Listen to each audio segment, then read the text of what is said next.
Thank you.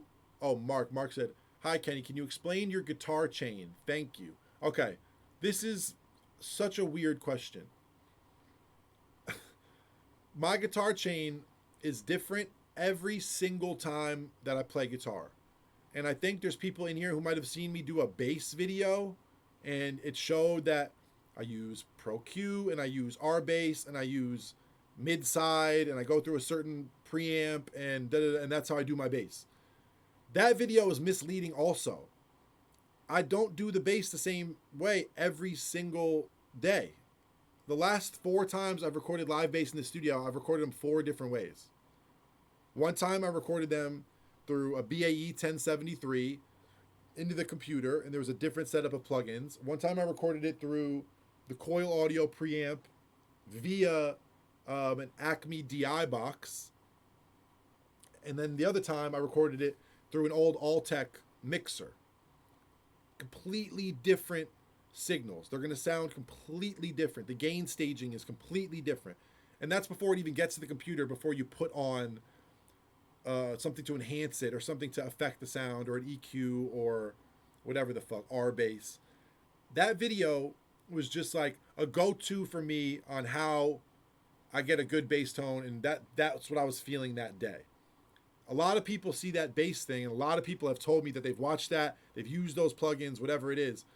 It changes all the time. When I record guitars, I'm thinking about what guitar, what's available, and what's working in the studio, what I'm going for in the song. Do I want to make this fast and just go DI and use some neural DSP plugins or something and get it over with? Do I want to record through an amp? Do I want to record a couple pedals but still DI? Do I want to record a couple pedals before an amp? Do I want to use 2 mics on the amp and balance them? Do I want to just use one? Do I want to use an RE10? Do I want to use an SM57? Do I want to use a Royer 121? Do I want to use a Royer pair? Do I want to use an RCA mic? Do I want to use a ribbon? Do I want to use a, there's so many things that cross your mind every day. Like, I recorded some guitars yesterday, and the vibe was just supposed to be dry DI. But I still kind of wanted them to have a little bit of, I don't know, not gain, but like a little bit of beef before they came into the computer. And so I ran them through this old mixer, and it's not really distorting it, but it's just giving it a little bit of tube saturation. There's 4 tubes in the thing I'm running it through, and the piece of gear that I have, I keep looking in the corner because it's over here on top of the amp in the corner. Can you see? Shit. Can you see that green thing that's on top of the Space Echo? So there's an amp, and then on top of the amp there's a Space Echo, and then there's a thing on top of that. It might be hard to see. It's right next to that little Dragon Ball Z. All right. That is an old Altec mixer, and I have it modded. So basically the signal path is not the original signal path. You plug into it and it goes straight to the tube, and then it goes out.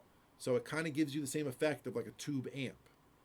So it sounds a little bit more like you're playing through an amp than if you just go right into one of these preamps in front of me, like this Coil one that I use for pretty much everything, and then this BAE 1073 has a little bit more of this kind of tube sound to it. I don't know what it is. There's something that just feels more like I'm going through an amp. So I used that yesterday, and then all I did was EQ it, compress it.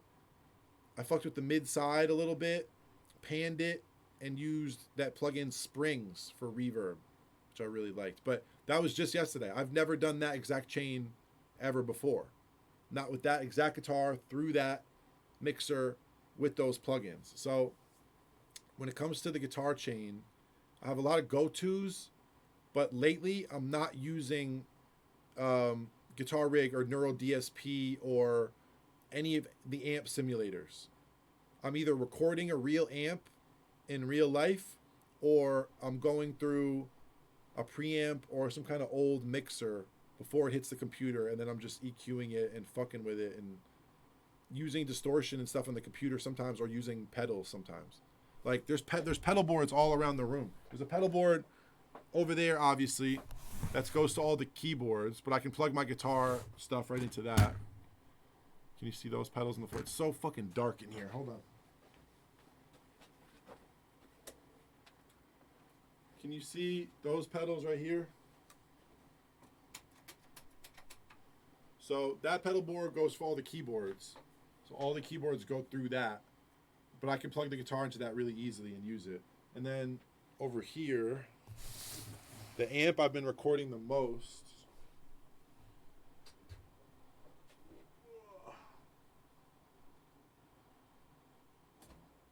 This, can you see this? It's a little small amp. Sounds really good. If you turn it all the way up, it distorts itself. So you don't really need to use any kind of distortion with it unless you need a lot more fuzz or something. But this is 1965 Fender Vibro Champ. I think it's pre-CBS if you're a nerd.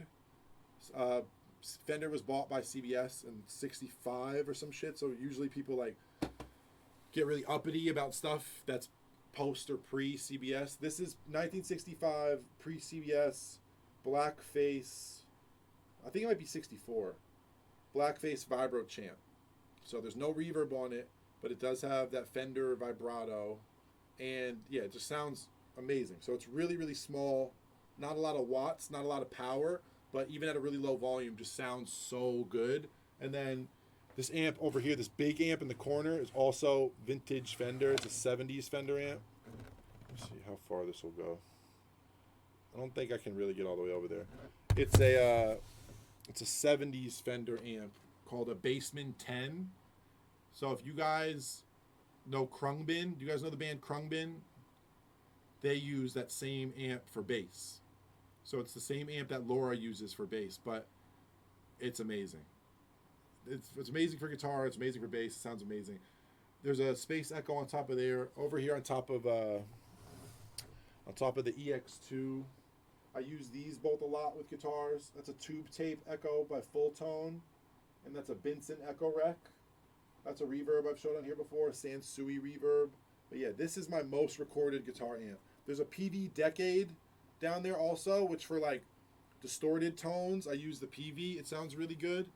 And then, oh yeah,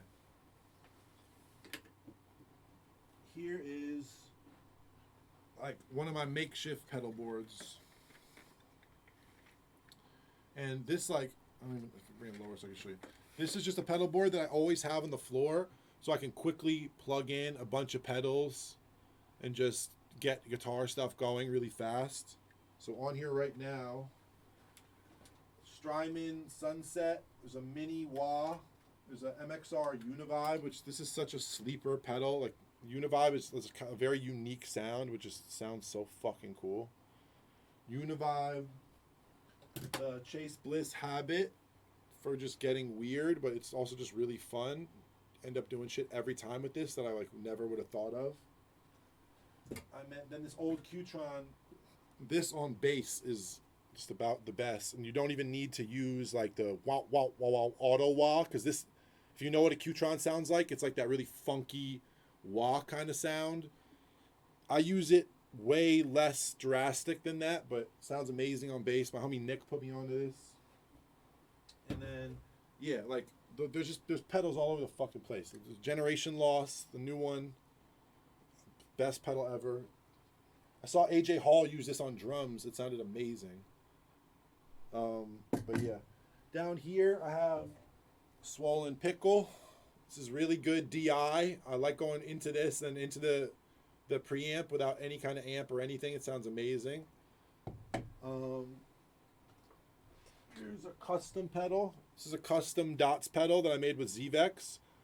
Daniel Johnston's family gave me the okay to use the Daniel Johnston figure on here. So this is actually official one-of-one Dots Daniel Johnston collab. Shout out to Zvex. This is an octave pedal. It has 2 different octaves on it. I use this for getting weird here and there. Okay, these are some sauce right here. Hold on. I'm about to put you on. These are called Fjord Fuzz pedals. Very small company. If you know a group called Unknown Mortal Orchestra, they are known to use these, but these are fucking crazy pedals. They all do fuzz and variations of fuzz and sometimes octaves and envelopes and shit, but these are fucking crazy. They're actually really, really, really good. I wish I could bring you over to this pedal board, but I don't think the camera will go. That pedal board down there has a lot of heat on it. There's a Blooper, there's a Strymon Flint, there's a Strymon El Capistan, there's a Strymon Deco, there's a Earthquaker, what is that? Grand Orbiter, Earthquaker Aqueduct, Earthquaker Chorus. There's a Qtron there also. There's a Zvex Lo-Fi Junkie. There's a Zvex Fuzz on there. There's a Fjord Fuzz on there. There's a lot of heat on there. Wow, I'm going to have to take some of those off. There's a lot of heat on that pedal board. But basically, that is for all the keyboards. So I can run the Rhodes through all that stuff. I can run anything over here through any pedal on the floor. And then I have this little Maestro phaser. That's really just for the Rhodes, but a little phaser. But yeah, that's kind of like where my mind goes when I start thinking about recording a guitar. Is like, man, what combination of all that shit? Like, do I want to use these pedals? Oh, there's more pedals under here. Fuck. Hold on. There's some more pedals under here.